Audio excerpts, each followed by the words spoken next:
ओम नमो भगवते वासुदेवाय। ओम नमो भगवते वासुदेवाय। ओम नमो भगवते वासुदेवाय। द्वितीय स्कंद अथ प्रथम अध्याय ध्यान विधि ओ भगवानंकर विराट स्वरूपर वर्णन। श्री सुखदेव गोस्वामी कहिले, हे परीक्षित, लोकमानंकर हित निमंते तुमे मते जो प्रश्न पचारिल, यह हेउछि अति सुंदर प्रश्न। मनुष्य माने जो सबु विषय श्रवण कीर्तन करिबा आवश्यक, से सबु मध्यरे एही विषयटी हेउछि सर्वश्रेष्ठ। आत्मज्ञानी महापुरुष माने एही परि प्रश्न को विशेष आदर करती।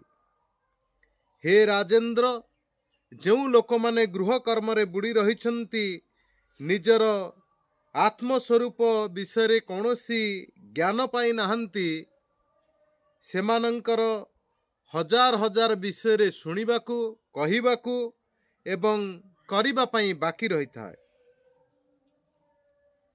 सेमाने रातिरे सोई सोई किंबा स्त्री मानंकर प्रसंग रे सेमानंकर दिन कटि जाए।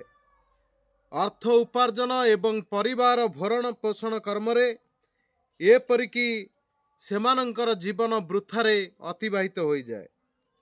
मोर देह, मोर ए पुओ झियो, मोर स्त्री, मोर परिवार, मोर घर, मोर बारी, एपरि कही सांसारिक वस्तुरे आसक्त एवं पागल हो जाइथिबा जीव आत्मस्वरूप को संपूर्ण भाव रे भूली जाई थाए। वास्तव पक्षरे जीव ए जो वस्तु को एते निजर बोली भाबु थाए, से सबु को अनवरत मृत्यु ग्रास करी चालुथिबार कथा से देखिले मध्य सही पागल जीव सेथिरु किछि चेते नाही। तेणु हे परीक्षित, जे अभय पद अर्थात परमात्मा को पाइबा पाई चाहुअछि, तांकर एकमात्र उपाय यही जे से सबुरी हृदय स्वरूप समस्तंकर आत्मा भगवान श्रीहरिंकर नाम रूप लीला धाम गुण विषय श्रवण कीर्तन चिंतन करिबा एकमात्र आवश्यक। एपरि करिले भगवानंक सहित तदाकार वृत्ति होई जिवो, से सहजरे परमात्मा को पाई जिवे। मृत्यु काल रे भगवान नारायण ही स्मरण हेबा हेउछि मनुष्य जीवनर सर्वश्रेष्ठ लाभ। ओडिया भागवत रे जगन्नाथ दास अति सुंदर भाव रे वर्णना करिछंती। प्राणीर भल मंद बाणी, मरण काले ताहा जानी। मृत्यु समय रे भगवानंकर स्मरण करिबा ही हेउछि मनुष्य जीवनर सर्वश्रेष्ठ लाभ। निजर वर्णाश्रम धर्म अनुसारे ज्ञान भक्ति किंबा कर्म मार्ग को धरी सकल कर्म भगवानंकर सेवा बा निष्काम भाव रे करिबा उचित। एवं एई निष्काम कर्म ही हेउछि सेई लाभ पाइबार उपाय। निजर वर्णाश्रम धर्म अनुसारे ज्ञान भक्ति किंबा कर्म मार्ग को धरी सकल वस्तु भगवत सेवा भावी निष्काम भाव रे सही कर्म करिबा ही हेउछि भगवान को प्राप्ति करिबा बा लाभ पाइबार एकमात्र उपाय। हे परीक्षित, जो माने निर्गुण स्वरूप रे स्थित होई सारिछंती, विधि निषेधर मर्यादा को अतिक्रम करि जाइछंती, सेही परि बड़ बड़ मुनि ऋषि माने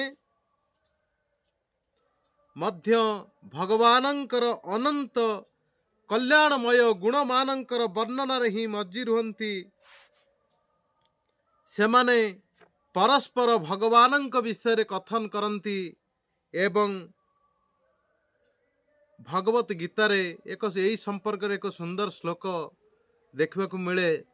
भगवान अर्जुन को कहते भगवत गीतार, हे अर्जुन मो भक्त किपरि आनंद लाभ करती मदचिता मद्गत प्राणा बोधयंत परस्परम कथयंत मांग नित्य तुष्यंती च रमंती च। हरे कृष्ण। एठी मध्य श्रीमद् भागवतम से कथा कहते, प्रायण मुनयो राजन्निवृता विधि से धतः निर्गुणस्तो रमन्ते स्म गुण कथा कथा गुणानु कथने हरे हे। से सम श्लोक जोटा कि भगवत गीतार भगवान कही एठी श्रीमद् भागवतम रे श्रील परीक्षित महाराज को श्रील सुखदेव गोस्वामी एटी कहते, प्रायण मुनि हो राजन निवृत्ता विधि से धतः निर्गुणस्ता रमन्ते स्म गुणानु कथने हरे हे। तेणु द्वापर शेष आड़कू मु मोर पूज्य पिता श्री कृष्ण द्वैपायन व्यासंक ठारू श्रीमद् भागवतम को अध्ययन करिथिली। एही महापुराण हेउछि साक्षात वेदतुल्य। हे राजर्षि, निर्गुण स्वरूप परमात्मा ठारे मोर पूर्ण निष्ठा रहिछि, तथापि भगवान श्रीकृष्णंकर लीला कथा एते मधुर जे ताहा मो हृदय को आकर्षण करिनेला। मु मध्य मो पितांक ठारू एही श्रीमद् भागवतम महापुराण को अध्ययन करिथिली। हे परीक्षित, आपण हेउछंती भगवान श्रीकृष्णंकर अनन्य भक्त। आपणंकर पूर्वज माने भगवान श्रीकृष्णंक सहित अति घनिष्ठ संबंध थिला। तेणु मु आपणंक निकटरे एही श्रीमद् भागवतम को आपण को वर्णना करी सुनाइबी एवं जो माने एही श्रीमद् भागवतम को श्रद्धा एवं आग्रह सहकारे श्रवण करती से माने मुक्ति एवं प्रेमदाता भगवान श्रीकृष्णंक ठारे तांकर मति दृढ़ भाव रे अभिनिविष्ट हो जाए। आमे देखिबा जो संसारी लोके इह लोक बा परलोक रे कौनसी वस्तु को पाइबा पाई इच्छा रखिचंती, अपर पक्षे जो साधक माने संसारर दुख कष्ट अनुभव करी एहाकू दुखालय बोली जानी संसार प्रति विरक्त हो गलेनी, तेणु निर्भय मोक्ष पद को लाभ करिबा पाई चाहंती। एपरिकी जो ज्ञानी माने जोग संपन्न हो सारिलेनी से माने से समस्तंक निमंते शास्त्रर निर्देश हेउची से माने प्रेमर सहित भगवानंकर नाम एवं गुणावली को श्रवण करंतु। जे आत्मकल्याण विषय रे असावधान एवं अमन जोगी से दीर्घायु होई संसार रे बंची रहिले लाभ बा कौन? तार सही दीर्घ आयुष केतेबळे ता अज्ञात सार रे बीती जीव से ताहा आदौ जानी पारे नाही। बरं ज्ञात सार रे आत्मकल्याण मार्ग रे जदि जीवन रे घड़िए दुई घड़ी समय लगा जाई पारे, तथापि सही स्वल्प समयर मूल्य यथेष्ट लाभदायक हेबो। जीव चाहिए गोटे मुहूर्त रे मध्य तार कल्याण हेबो। यही कथा ठीक भगवान श्रीकृष्ण भगवत गीतार कहिसंती, स्वल्पस्य अप्यस्य धर्मस्य त्रायते महोत भयात। भगवान कहउचंती, हे अर्जुन, जदि मोर प्रीति पाई किए किछि कर्म करे से कर्मर फल ताकू निश्चिंत महान महान विपद मध्य रक्षा करिथाए। एठी श्रीमद् भागवतम रे मध्य श्रील सुखदेव गोस्वामी परीक्षित महाराजन को द्वितीय स्कंद प्रथम अध्याय श्लोक 12 रे कहउचंती, किंग प्रमतस्य बहुभी परोखई हाय नैरिह बरंग मुहूर्तं विदितं घटते श्रेयसे जतः। आसंतु आमे एई श्रीमद् भागवतम रस को आस्वादन करिबा। तापरे सुखदेव गोस्वामी कहउचंती, मनुष्य निज जीवन काल आउ मात्र 2 घड़ी मध्यरे शेष होइजिब बोली जानिबा मात्रे राजा खट्वांग सेही स्वल्प समय मध्यरे सकल प्रकार संसारर आसक्ति को त्याग करी भगवान श्रीहरिंकर स्मरण करिथिले एवं भगवान श्रीहरिंकर परम पद से मध्य प्राप्त हेले। हे परीक्षित, वर्तमान तो तुमर जीवन काल रे आहुरी 7 दिन समय बाकी रही। तेणु तुमे निजर उद्धार पाई जहा किछि करिबाकु चाहिछ ताहा एबे तुमे करिनियो। अंत काल आसीगले मनुष्य आतंकित हेबा उचित नुहे, अर्थात मृत्यु समय मनुष्य को कौनसी प्रकार आतंकित हेबा उचित नुहे। शरीर प्रति तथा शरीर सहित संपृक्त सकल विषय प्रति रहिथिबा आसक्ति को असंग अर्थात वैराग्य शास्त्र रे छेदन करिदेबा आवश्यक। प्रथमे जीव को धैर्यर सहित गृह त्याग करी पवित्र तीर्थ जल रे स्नान करिबा परे कौनसी एक पवित्र एवं पवित्र एकांत स्थान रे विधि पूर्वक आसन रे से बसिबे। तापरे से माने मने मने अ उ म अर्थात ओम एही 3 मात्रा युक्त परम पवित्र प्रणव ओंकार जप करिबे। सही प्राणायाम द्वारा से निजर मन को बस करिवे। जे परिकी क्षणिक पाई सुद्धा से प्रणव को विस्मरित न हुअंती। सेतबळे शुद्ध बुद्धिर साहाय्य रे मन को इंद्रिय मानक विषय प्रत्याहार करी आनिबाकु पड़िबो। कर्म वासना रे चंचल हेउथिबा मन को विचार द्वारा बुझाई सुझाई परमात्मा स्वरूप चिंतन रे लगाइबा पाई पड़िबो। एपरी एकाग्रचित होई भगवानंकर गोटिए अंग को निरवच्छिन्न भाव रे ध्यान करिबाकु पड़िबो। भगवानंकर आउ गोटिए अंग को ध्यान करिबा द्वारा विषय वासनारु जीव मुक्त होइथिबा मन को भगवानंक ठारे पूर्ण रूपे तल्लीन करिदेबाकु हेबो एवं जहा फल रे आदौ अन्य कौनसी विषय चिंतन हेबो नाही। एही तल्लीनता हेउछि भगवान विष्णुंकर परम पद। एहा प्राप्त करी मन भगवत प्रेम रूप आनंद रे पूर्ण हो जाए। जदि भगवान को ध्यान करिबा समय रे मनर रजगुण हेतु विक्षिप्त हुए किंबा तम गुण हेतु मूढ़ हो जाए तेबे सेथिपाई व्यस्त न होई धैर्यर सहित जोग धारणा द्वारा मन को बसरे रखिबा आवश्यक। जोग धारणा रज और तम गुण जनित मल विक्षेप आवरण को एवं दोष को नष्ट करि देई मन को निर्मल करि दिए। भागवत चिंतन स्वत सहज रीति रे हेबाकु लागे। एपरि जोग धारणा करू करू जोगी जेतबळे ध्यान रे निजर परम मंगल आश्रय को दर्शन करती सेतबळे तांकु अविलंबे भक्ति जोग प्राप्त हो जाए। यही प्रसंग सुनी राजा परीक्षित सुखदेव गोस्वामी को पचारिले, हे ब्रह्मन, धारणा किपरि करा जाए, क्यों वस्तुर धारणा करिबा आवश्यक, क्यों भावरे भावित होई धारणा करा जाए एवं मनर मल को शीघ्र दूर करि पारुथिबा धारणा कौन। श्री सुखदेव गोस्वामी कहिले, सर्वप्रथमे आसन जय करिबाकु पड़िबो एवं तत्परे प्राणायाम द्वारा इंद्रिय मानंकु जय करिबा पई पड़िबो। सकल प्रकार विषय आसक्ति को छाड़िबाकु पड़िबो।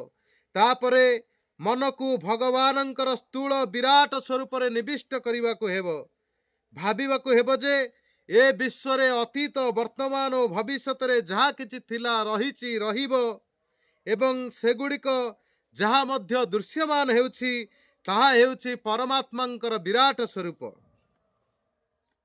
अग्नि, जल, वायु, आकाश, अहंकार, महत तत्व और प्रकृति ये 7 आवरण युक्त विश्व ब्रह्मांड रूपे रही विराट पुरुषों को वैरज बोली कहा जाए।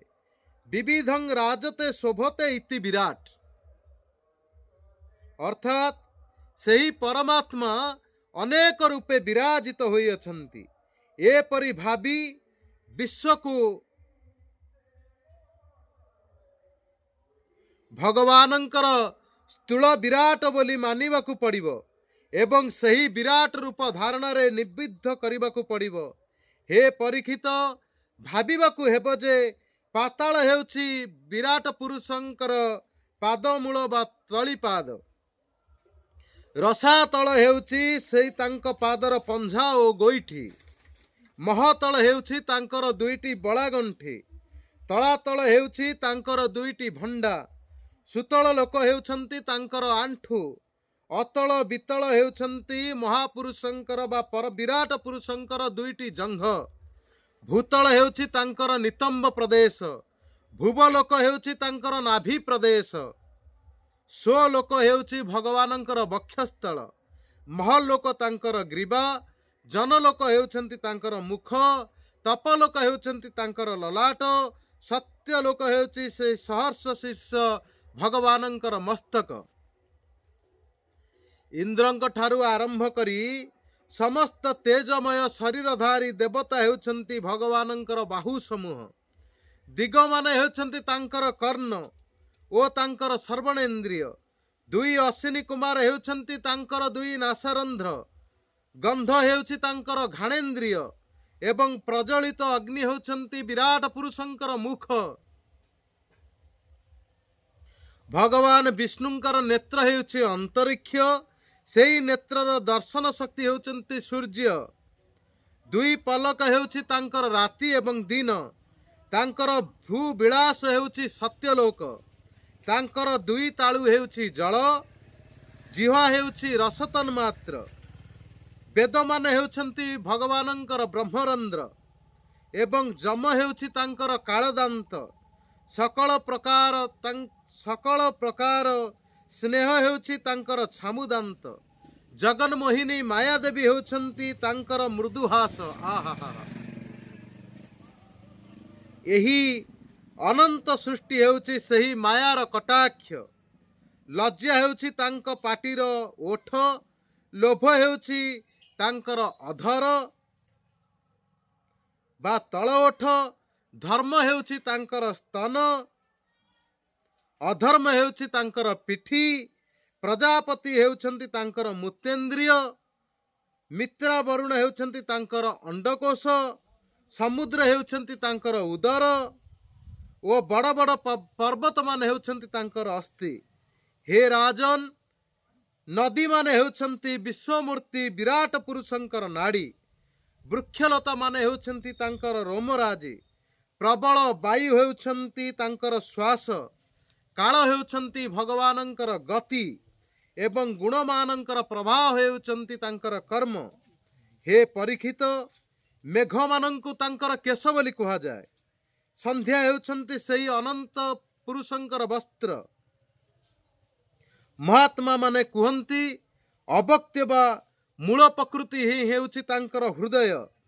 चंद्र हेउछंती तांकर मन, जाकि सकल विकारर भंडार। महत तत्व को सर्वात्मा भगवानंकर चित बोली कुहा जाए। रुद्रंकु कुहा जाए भगवानंकर अहंकार। घोड़ा, खचर, ओट, हाथी आदि पशुंकु तांकर नख बोली धरा जाए एवं वनचर पशु मृग आदि रुहंती तांकर कटी प्रदेश रे। नाना जातिर पक्षी होचंती तांकर अद्भुत रचनार कौशल। स्वयंभुव मनु हेउछंती तांकर बुद्धि। मनुंकर संतान मनुष्य मान हेउछंती तांकर निवास स्थान। सर्वस्य चाहम हृदि सन्निविष्टो मतः स्मृति ज्ञान अपहनंच। भगवत गीतार कहिचंती, हे अर्जुन, मु समस्तंकर हृदय परमात्मा रूपे विराजमान करियछि। आज ये श्रीमद् भागवतम ताहाकु जहाँ आमे श्रवण करुछे गद्य आकार रे, एठी सुखदेव गोस्वामी परीक्षित महाराजंकु कहउछंती ठीक सही कथा।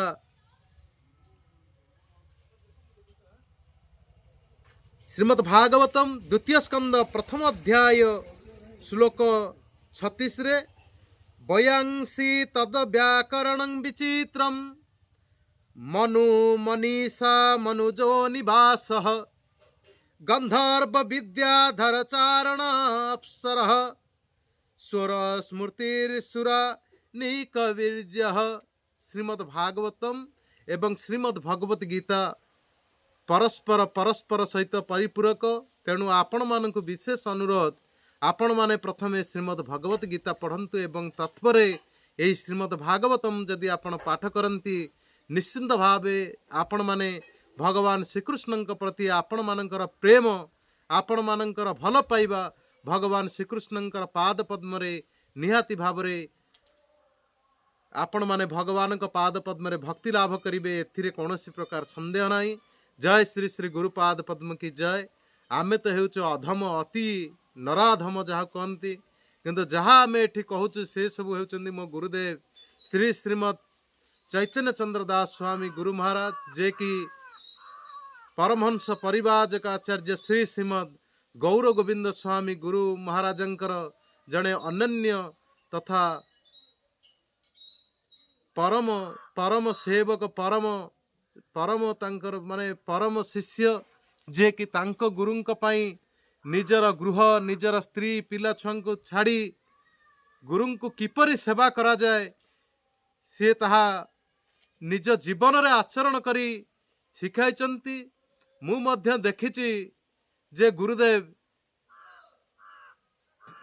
वृद्धावस्था शरीरटी तांको माने खुँ खुँ काशुथिबे पानी टोपाटा पीउथिबे किंतु भागवत कथा केबे से बंद करना तांकर शेष निश्वास पर्यंत गदैगिरी से भागवत कथा कहिचंती। एवं गुरुदेव मध्य आमको तांको संगरे जो गदैगिरी जो नाटक गदैगिरी एवं बाहनगाँ तो हुए ब्रह्मपुर रामनवमी एवं श्रीमती राधाराणी जन्मदिन रे जो नाटक हुए से आमको से एक क्षुद्र भूमिका अभिनय करिबा पई अनुमति देइथिले एवं तांकरी कृपारु श्रीपाद पूर्ण पुरुष प्रभु जे के आमको मध्य से सुजोगरु वंचित करनांती तांको मध्य आमे हृदय बहुत बहुत कृतज्ञता ज्ञापन करुछु एवं धन्यवाद देउछु। कहिबार तात्पर्य यही जे गुरुदेव सारा राति अनिद्रा रही किपरि गुरुदेव माने गौर गोविंद स्वामी गुरुदेव से नाटक को देखती से गुरुदेव आमर सारा राति अनिद्रा रहीकि नाटक को प्रम्पटिंग करती टर्च टी पकई सारा राति वृद्ध अवस्था अनिद्रा रुहंती एवं जेतेबेले आनुआल फंक्शन हुए सेतेबेले सारा राति मध्य से भगवान नाम संकीर्तन को शुणती। यही गुरुदेवंकर आमे किछि कृपा कणिका लाभ करिथिलु तांको संग आमे किछि दिन लाभ करिछु किंतु अधम गुरुदेवंकर आज्ञा को अवज्ञा करी कौनसी कारणवशत बा प्रारब्धवशत गुरुदेव को छाड़ी आज कि दुख पाउची तार कौन आ कहबी। आपण माने केबे भी भाबिबेनी ए कथा मु आपण को सुनाउची बोली वास्तव में जहाँ सब मु कहूची से मो गुरुदेव कृपा आउ से मध्य मो हृदय थाई एवं भगवान श्रीहरि सी जहाँ कहउचंती मु केवल जेमती माइक टे लगा जाय थाए से माइक किछि कहूଥାଏ किंतु वास्तव में माइक कहु न थाए माइक पछरे जो माने कहउतांती से माने कहउतांती मु मात्र निमित्त मात्र। हरे कृष्ण। आसंतु आमे श्रवण करिबा परीक्षित महाराज श्रील सुखदेव गोस्वामी को कौन प्रश्न करथिले एवं सुखदेव गोस्वामी परीक्षित महाराज को एठी कहउचंती जे भगवान एठी स्वयंभुव मनु हेउछंती तांकर बुद्धि एवं मनुष्य माने हेउछंती भगवानंकर निवास स्थान। यही प्रसंग आमे कुआड़ कुआड़ चली गले क्षमा करिवे। आसंत आमे श्रवण करिबा तापरे श्रीमद् भागवत में कौन कहा जाउछि गंधर्व विद्याधर चारण अप्सरा माने हेउछंती तांकर षडज आदि स्वर मानकर स्मृति दैत्य माने हेउछंती तांकर वीर्य ब्राह्मण माने हेउछंती तांकर मुख क्षत्रिय माने हेउछंती तांकर भुज वैश्य माने हेउछंती तांकर जंघ शूद्र माने हेउछंती सही विराट पुरुषंकर चरण विभिन्न देवतांक नाम रे जो बड़ बड़ द्रव्य यज्ञ करा जाए से सब हेउछंती तांकर कर्म। हे परीक्षित मु तुमको जहाँ शुणाइली ତାହା ହିଁ ସେହି ବିରାଟ ପୁରୁଷଙ୍କର ସ୍ଥୂଳ ସ୍ୱରୂପ। ମୁମୁକ୍ଷୁ ପୁରୁଷମାନେ ନିଜର ବୁଦ୍ଧି ଦ୍ୱାରା ସେହି ସ୍ୱରୂପରେ ନିଜର ମନକୁ ସ୍ଥିର କରନ୍ତି, କାରଣ ଏହାଠାରୁ ଭିନ୍ନ ହୋଇ ଅନ୍ୟ କୌଣସି ବିଷୟ ନାହିଁ। ସ୍ୱପ୍ନ ଦେଖୁଥିବା ମନୁଷ୍ୟ ଯେପରି ସ୍ୱପ୍ନାବସ୍ଥାରେ ନିଜେ ହିଁ ନିଜକୁ ବିବିଧ ପଦାର୍ଥ ରୂପରେ ଦେଖେ, ଠିକ୍ ସେହିପରି ଏକମାତ୍ର ସର୍ବ ଆତ୍ମା ଅନ୍ତର୍ଯାମୀ ପରମାତ୍ମା ସମସ୍ତଙ୍କର ବୁଦ୍ଧି ବୃତ୍ତି ଦ୍ୱାରା ସବୁକିଛି ଅନୁଭବ କରନ୍ତି। ସେ ହିଁ ସତ୍ୟ ସ୍ୱରୂପ ଆନନ୍ଦ ନିଧି ଭଗବାନଙ୍କୁ ହିଁ ଭଜିବା ଉଚିତ। ତେଣୁ ହେ ମୋର ଭକ୍ତମାନେ, ହେ ମୋର ବନ୍ଧୁଗଣ, ହେ ଭଗବାନଙ୍କୁ ଭଲ ପାଉଥିବା ଶ୍ରଦ୍ଧାଳୁ ଭକ୍ତମାନେ, ଆପଣମାନେ ସତ୍ୟ ସ୍ୱରୂପ ଆନନ୍ଦ ନିଧି ଭଗବାନ ଶ୍ରୀକୃଷ୍ଣଙ୍କର ଭଜନ କରନ୍ତୁ। ଅନ୍ୟ କୌଣସି ବସ୍ତୁ ପ୍ରତି ଆସକ୍ତ ରଖିବା ଉଚିତ ନୁହେଁ, କାରଣ ଏହି ଆସକ୍ତି ହିଁ ହେଉଛି ଜୀବର ଅଧପତନର କାରଣ। ଆସକ୍ତି ହିଁ ହେଉଛି ଜୀବର ଅଧପତନର କାରଣ। ଦୁଃଖର କାରଣ ହେଉଛି କାମନା। ବୁଦ୍ଧଦେବ କହୁଥିଲେ, ଆମେ କଲେଜରେ ପାଠ ପଢ଼ିଲା ବେଳେ ପଢ଼ୁଥିଲୁ, ଦୁଃଖର କାରଣ ହେଉଛି କାମନା, କାମନାର ବିନାଶରେ ଦୁଃଖର ବିନାଶ। ଏଠି ମଧ୍ୟ ସେଇ କଥା କହୁଛନ୍ତି। ଶ୍ରୀମଦ୍ ଭାଗବତମ୍ 2ୟ ସ୍କନ୍ଧ 1ମ ଅଧ୍ୟାୟ ଶ୍ଲୋକ 39।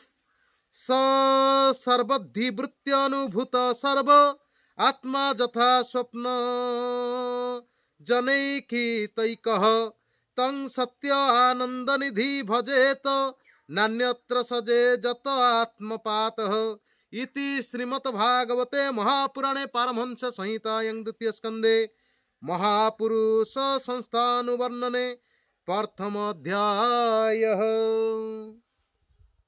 हरे कृष्ण कृष्ण कृष्ण हरे हरे, हरे राम राम राम हरे हरे। काम एष क्रोध एष रजद्गुण समुद्भव। काम क्रोध रजगुणରୁ ଆସିଥାଏ ଏବଂ ଆସକ୍ତି ହିଁ ହେଉଛି ଜୀବର ଅଧପତନର କାରଣ। ଆସକ୍ତିକୁ ତ୍ୟାଗ କରିଲେ ଆସକ୍ତି ବିଷୟରେ ଆମେ ପରେ କେତେବେଳେ ଚର୍ଚ୍ଚା କରିବା ବିସ୍ତୃତ ଭାବରେ। ହରେ କୃଷ୍ଣ। ଆଜି ପାଇଁ ଏଇଠି ଆମେ ବିଶ୍ରାମ କରୁଛୁ। ଯଦି ଏଇ ଭିଡ଼ିଓ ଆପଣଙ୍କୁ ଭଲ ଲାଗୁଥାଏ ତାହେଲେ ଆମର ଏଇ ଗୋଲକବାଣୀ ଚ୍ୟାନେଲଟିକୁ ସବସ୍କ୍ରାଇବ୍ କରିବାକୁ ଭୁଲିବେନି ଏବଂ ଆମ୍ଭମାନଙ୍କୁ ମଧ୍ୟ ସପୋର୍ଟ କରନ୍ତୁ। ଜୟ ଶ୍ରୀକୃଷ୍ଣ। ହରେ କୃଷ୍ଣ।